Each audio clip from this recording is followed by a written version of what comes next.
السلام عليكم ورحمة الله وبركاته. الحمد لله وأصلي وأسلم على سيد الأولين والآخرين نبينا محمد وعلى آله وصحبه أجمعين. Alhamdulillah, nous continuons notre cours sur les droits des compagnons de Rasulullah sallallahu alayhi wa sallam.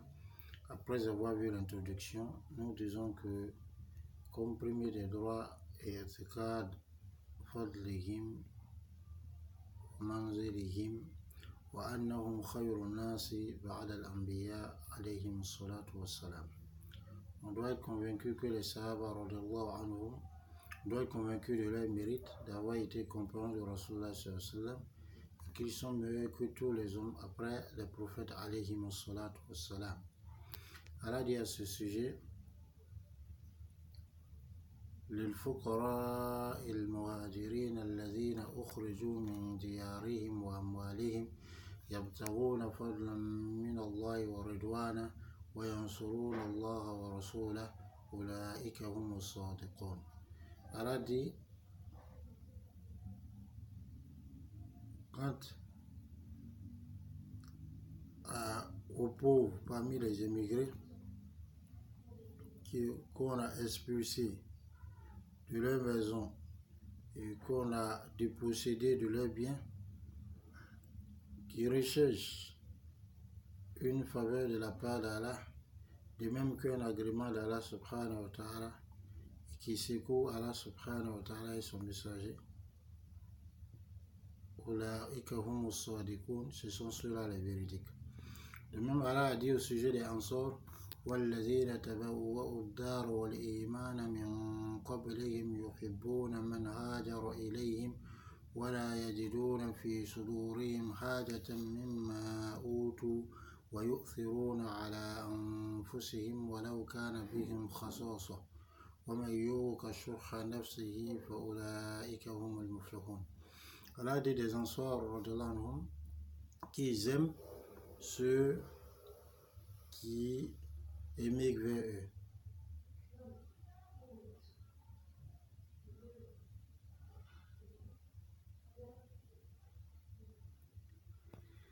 Et ils font largesse, c'est-à-dire ces Ansar radiallahu anhum, ils font de l'altruisme vis-à-vis de leurs frères.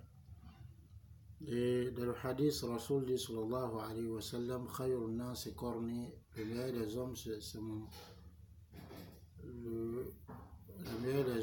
mon siècle, summa allazina yalunahum, ensuite ceux qui les suivent, summa allazina yalunahum, ensuite ceux qui les suivent. Akhraja al-Bukhari wa Muslim, l'hadith est rapporté par al-Bukhari et Muslim. De même, d'après Mohammed ibn al-Hanafiya rahimahullah, il dit: Qultu li abi, j'ai dit à mon père, ay Ali ibn Abi Talib radiyallahu anhu, ayyun nasi khayrun ba'da Rasulullah sallallahu alayhi wa sallam, qui sont les meilleurs des hommes après le prophète sallallahu alayhi wa sallam, le messager d'Allah? Qala, il a dit: Abu Bakr. Qultu summa ayyun, summa man, j'ai dit ensuite qui? Qala Omar ibn al-Khattabi. Fakhashitu an yakula Osman, j'ai eu peur qu'ils disent Osman. Qultu summa anta, j'ai dit ensuite toi. Il a dit: Innama ana rajul min al-muslimin, je ne suis qu'un homme parmi les musulmans. L'hadith est rapporté par al-Bukhari.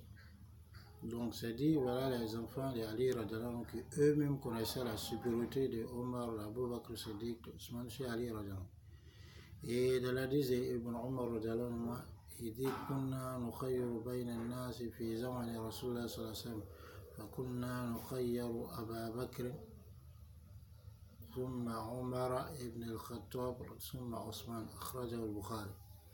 Abdullah ibn Omar dit radhiyallahu anhu, au temps de Rasulullah sallallahu alayhi wa sallam, donc faisait le choix entre les compagnons et en termes de mérite, en période de supériorité. Donc il choisissait Abu Bakr en premier, ensuite Omar, ensuite Osman. Et même les petits-fils d'Ali radhiyallahu anhu, ils connaissent que Abu Bakr, Omar, Osman sont meilleurs.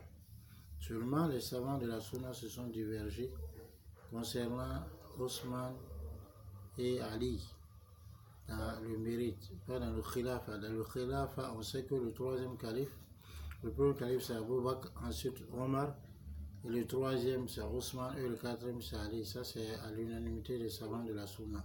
Sauf les gens de Bid'a, c'est un chiite. Donc ils pensent que Ali doit précéder tous ceux-là. Donc ils insultent même les copains radiyallahu anhum. Sinon, l'unanimité des gens de Sunna, voilà leur ordre. Seulement, et les gens de la Sunna se sont divergés sur le mérite. Après Abu Bakr et Omar, est-ce que c'est Ousmane qui vient ou bien Ali? Certaines personnes ont vu qu'il ne peut pas dire qui est avant l'autre. D'autres ont dit non, c'est Ali qui est avant Ousmane. D'autres ont dit c'est Ousmane qui est avant Ali. On voit cette parole d'Ibn Omar radiyallahu anhu. Donc on comprend, et d'autres paroles des compagnons, on comprend aisément par cela que c'est Ali et c'est Ousmane radiyallahu anhu qui vient en troisième position en termes de mérite, c'est-à-dire après Abu Bakr et Omar, et ensuite après Ousmane vient Ali radiyallahu anhu. Dans les accords de la bonne compréhension. Donc, voici les mérites de Sahaba radiyallahu anhu. De même, parmi les gens de Badr, Rasul dit sur la scène, Allah subhanahu wa ta'ala a dit aux gens de Badr, faites ce que vous voulez, je vous ai pardonné. De même, tous ceux qui ont fait Bay'at au Ridwan, le serment d'allégeance de Ridwan, près de 1400 personnes ou 1500 personnes, Allah subhanahu wa ta'ala a pardonné à tous ceux-là et Rasulullah leur a tous promis le paradis. Donc voilà les mérites de ces gens-là. Et après ça, des gens sans scrupules, qui n'ont pas de considération pour Allah, pour son messager, sallallahu alayhi wa sallam, insultent les compagnons de Rasulullah sallallahu alayhi wa sallam, insultent même les meilleurs d'entre eux, et idéalisent certains des compagnons de Rasulullah sallallahu alayhi wa sallam au détriment des autres, même vont jusqu'à les élever au rang du prophète sallallahu alayhi wa sallam, comme certains chiites ont dit que c'est Ali radiyallahu anhu qui devait être le prophète sallallahu alayhi wa sallam et que Jibril s'est trompé. Ils ont en cela une poésie, il dit Khan al-Amiru Aminu, c'est-à-dire Amin, le digne de confiance. Jibril a trahi le message, Wasoddaha an Haydara, et l'a arraché à Haydara. Haydara c'est Ali, comme Ali disait le jour de la bataille de Khaybar, c'est moi que ma maman appelait Haydara. Donc on voit des gens comme ceux-là qui insultent les femmes de Rasulullah sallallahu alayhi wa sallam. C'est-à-dire que vraiment ce n'est pas une question de religion, c'est une question de parti, car on nous accorde la bonne compréhension. Assalamu alaikum wa rahmatullahi wa barakatuh.